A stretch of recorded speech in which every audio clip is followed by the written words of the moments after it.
Okay.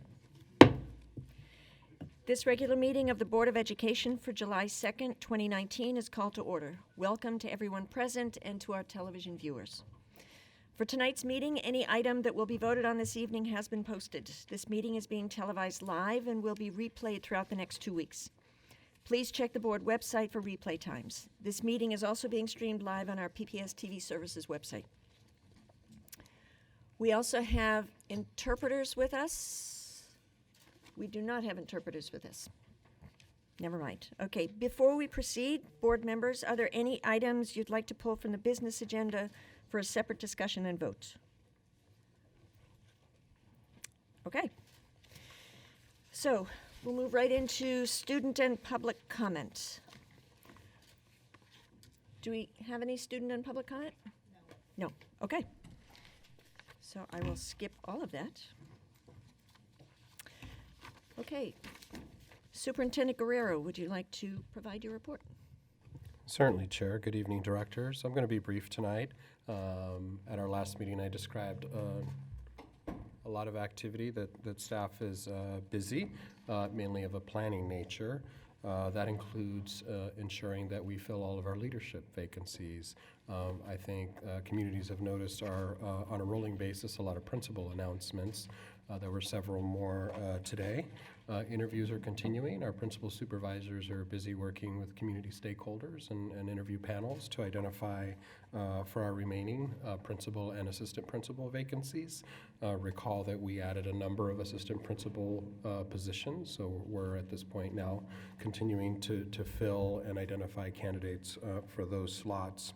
We're also busy planning for our annual Leadership Institute, which will be in August. So we're looking forward to continuing with some of the themes that have been important priorities for us, but also placing a special emphasis on educating all of our leaders to lead the work in understanding our vision moving forward. So we're looking forward to that.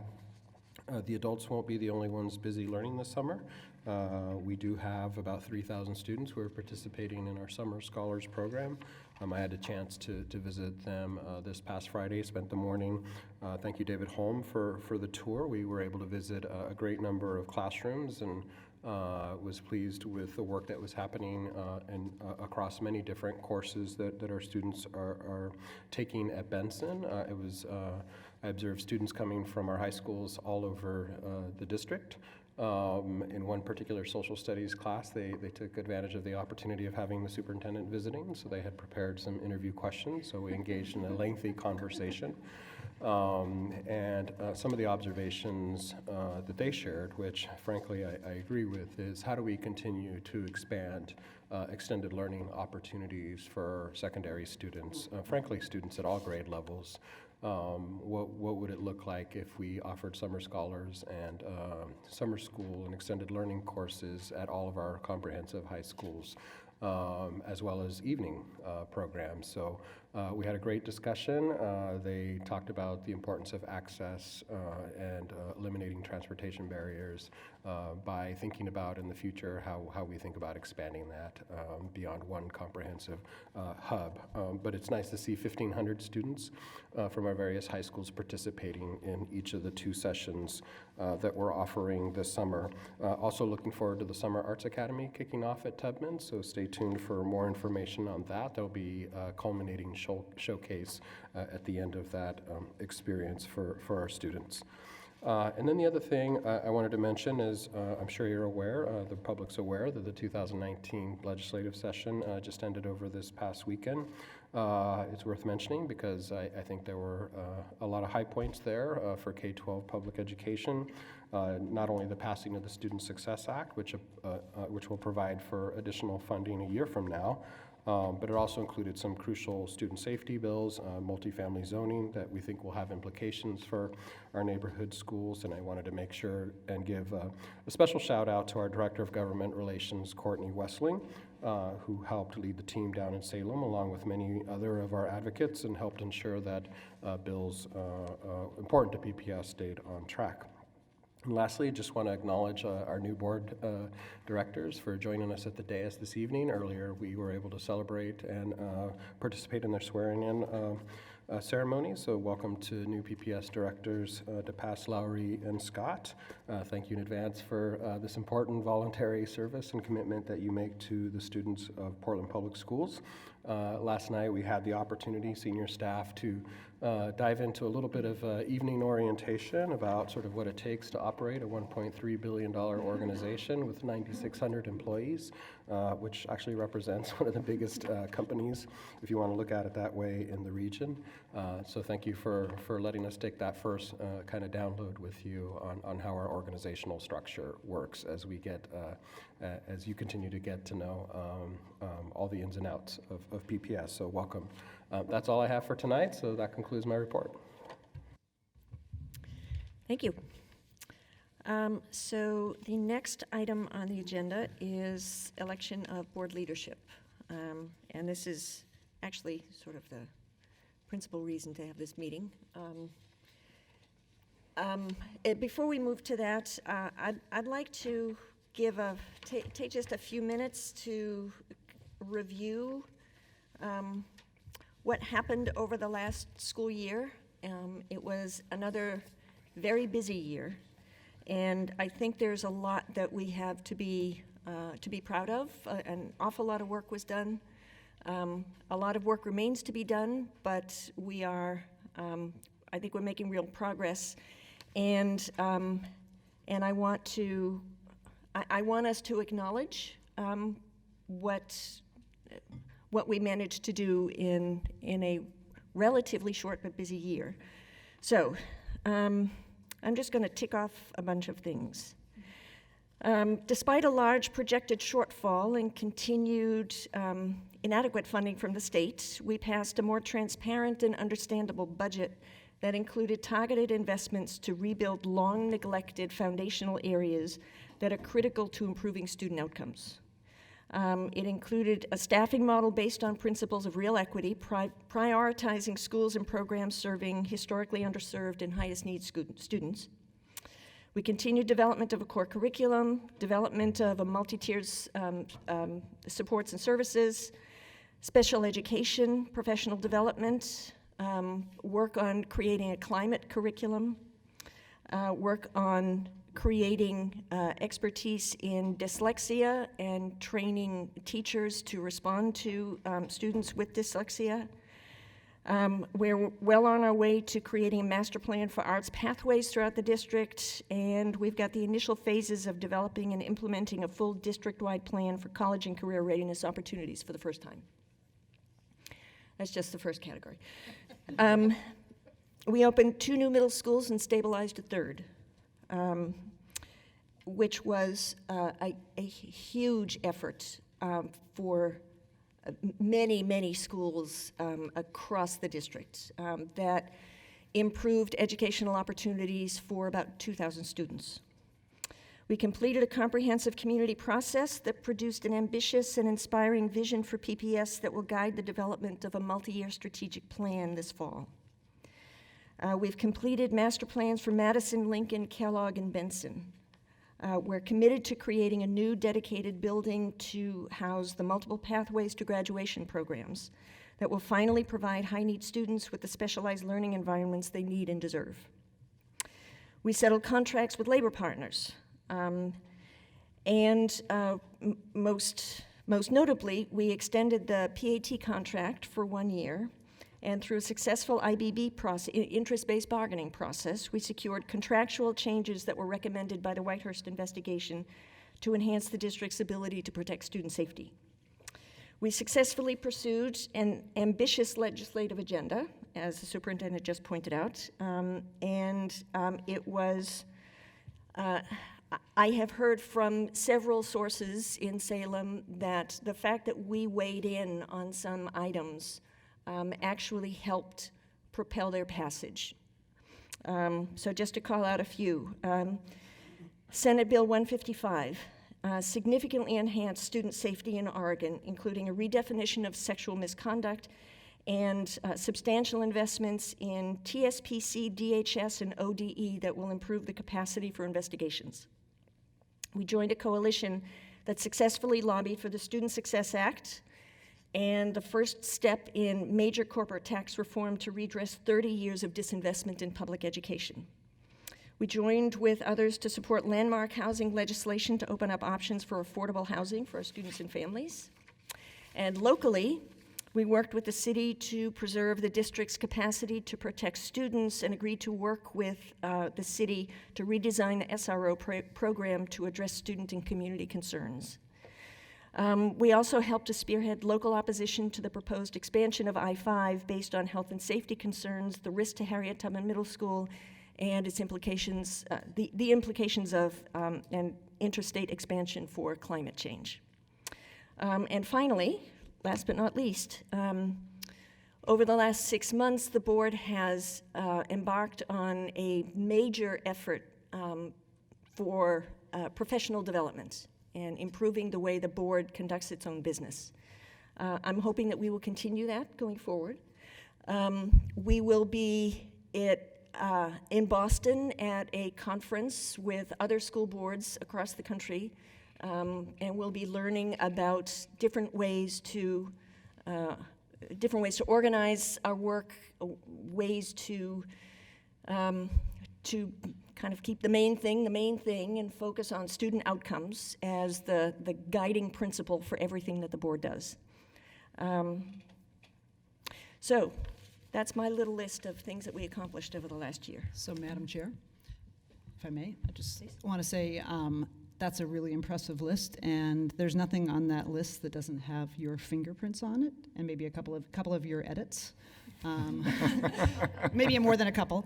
Oxford comma, people, I'm sorry. I'm not even going to weigh in on that. You new people, just wait. Get your comments correct. So thank you for leading the board this last year, and I say there's nothing on that list that you weren't intimately involved in, and I know you put in so many hours, so thank you. Thank you. As I said earlier, it's an honor and a privilege to serve on this board. And it's a thankless job, and being the board chair is a thankless job on steroids. So, thank you. Okay, well, I wasn't going to put it quite that way, but I'm not going to disagree. I had decided a while back that having been in board leadership for 2 years, I was going to step back, and I believe in circulation of leadership. So I will not be continuing in this role. I want to thank everybody for all your support. That long list, that was not just us. That was, I mean, for one thing, that was all of us. But it was also a lot of the people sitting in this room right now. An enormous amount of work has happened in this district. Staff are working massive numbers of hours. And the dedication that everybody has to doing right by kids in this district is really, I mean, it's nothing short of inspiring. So thank you to everybody for all of the work. I'm looking forward to next year working with new colleagues and in a different seat. And my employer has been very kind and indulgent, and I actually need to do my job now, so my paid job. At this point, we are going to take nominations for chair and vice chair. According to board policy, leadership roles are voted upon twice annually. We will now consider resolution number 5925, election of board chairperson. I would like to take nominations for the board chair. Do we have a nomination? I'd like to nominate Madam Chair. Yep, push the button. Yep. I'd like to make a nomination for a slate, Amy Constam as chair and Julia Brim Edwards as vice chair or co-chair. Vice Chair. Okay, so I think, according to board rules, we have to separate the two roles. So I'll take a nomination for chair. Okay. I would nominate Amy Constam for chair. Okay, do we have any other nominations? Does that nomination need a second? Yes, I'll second that nomination. okay. Director DePass moves, Director Scott seconds a nomination of Amy Constam to serve as chair. This is resolution number 5925. Is there any discussion? Madam Chair, to the motion. So Director Constam has a 50-year affiliation. I promise not to be exact in the 50 what? Year history with PPS, starting as a student, as a parent, as a volunteer. I don't think there's been a money measure that's been on the ballot in the last 2 decades that Director Constam hasn't played a significant role in.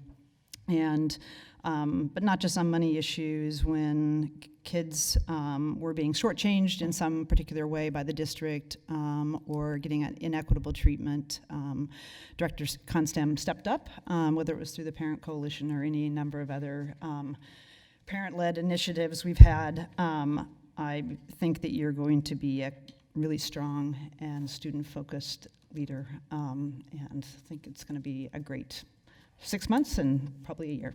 So. Appreciate that very much. Before we continue with the vote, I just want to double check on resolution numbers. Do I have the right number? Is this 5925? Okay. Okay, the board will now vote on resolution number 5925. All in favor, please indicate by saying yes.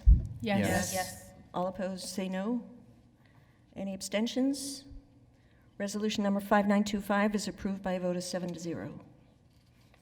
Congratulations. Thank you. Thank you. Congratulations. It's an honor. Thank you. Look forward to all our work together. Okay.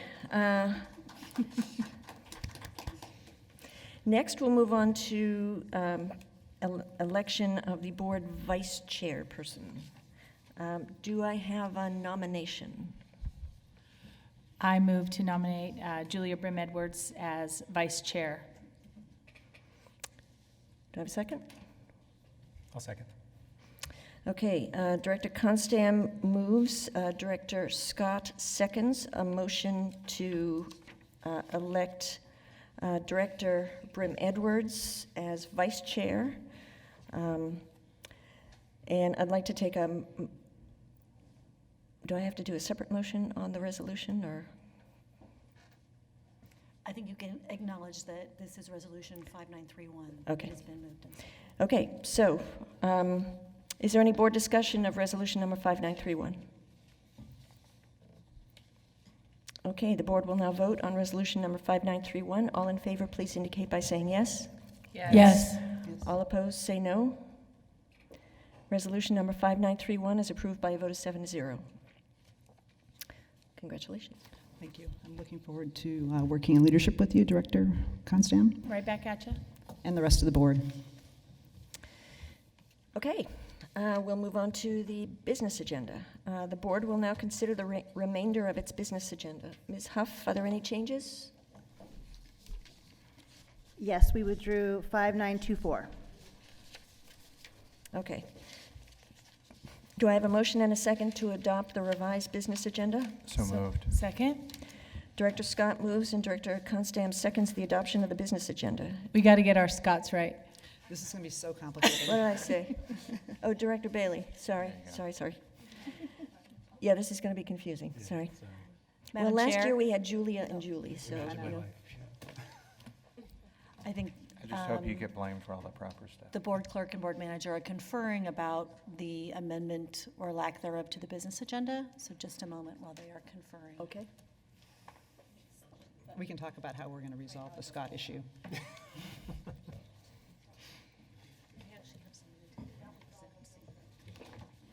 Well, I responded to both names my whole life, so. Well, that's what, like, it was Julie and Julia, but like everybody before I was 18.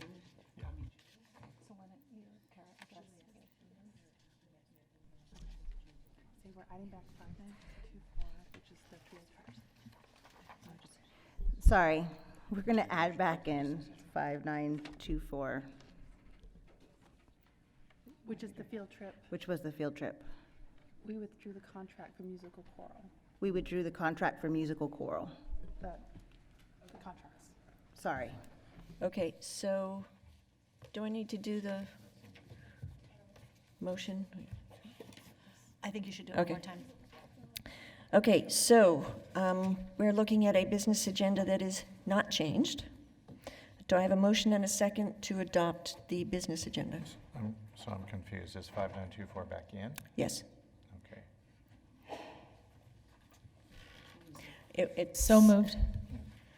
Okay, there was a change, but it had happened before. So the business agenda as currently posted is accurate, correct? Second.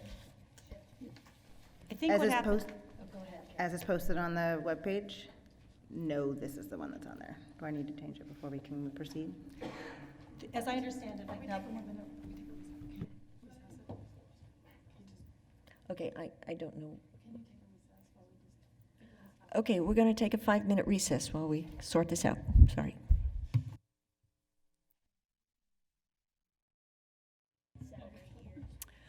Okay, we're going to reconvene.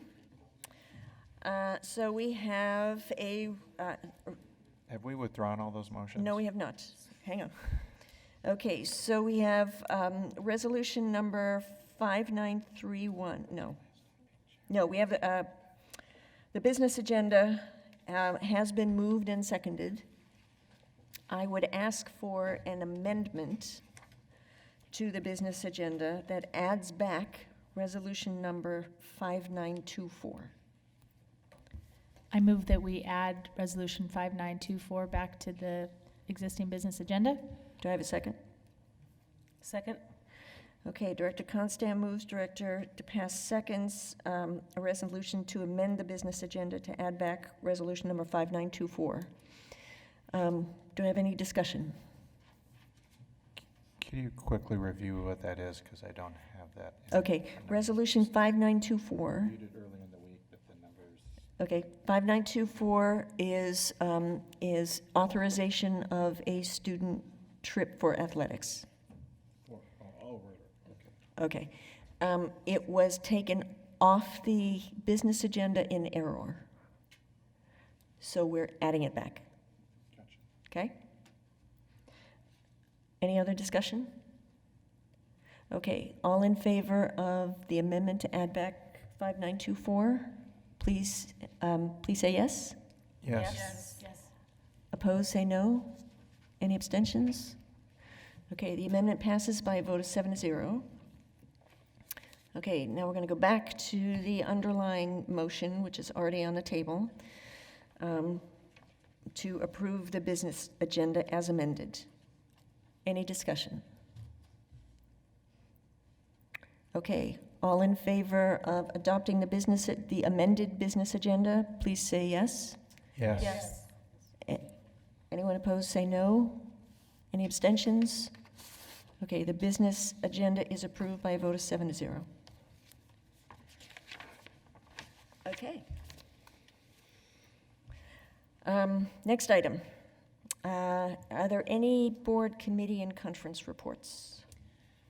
I would like to give an update from the Charter Committee. We have not met as a committee, but I wanted to just update the rest of the board on our Trillium students and where they have gone. So thank you to Karina Wolf and Tara O'Neill for providing me with this information. So first of all, I think that the district charter office had a really thorough and compassionate response for all the families who were displaced with the closure of charter. And I heard really good feedback from Trillium families. And so we have the vast majority of those students returning to their PPS neighborhood schools and a wide variety of neighborhood schools. Those kids came from all over the city. So we have out of roughly 145 kids who have been placed, 101 are currently assigned to their neighborhood schools. 43 are attending PPS, focus option, alternative, or charter schools.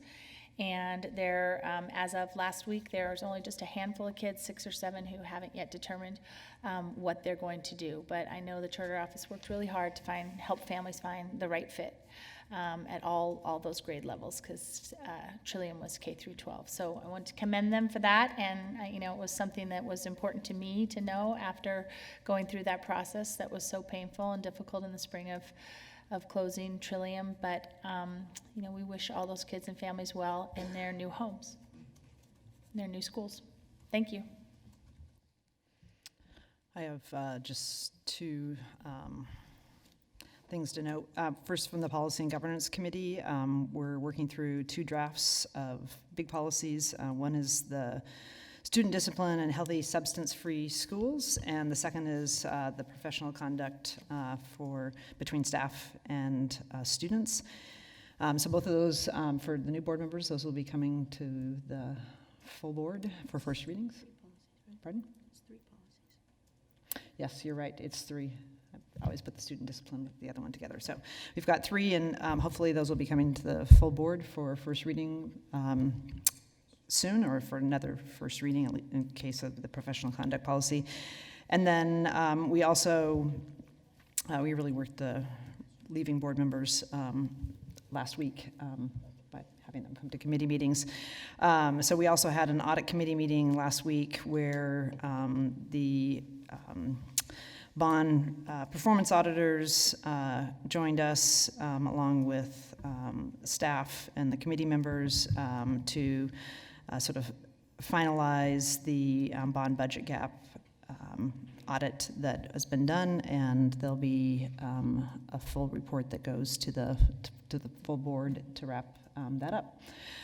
So that should be forthcoming in the next week or so. Anything else? Okay. The board will now move to the Mazama Conference Room for a work session on collaborative goal setting. And once we get upstairs, I'll be handing the metaphorical gavel over to the new board chair, Director Constam, and you can facilitate the work session. The next regular meeting of the board will be held on July 16th. This meeting is adjourned.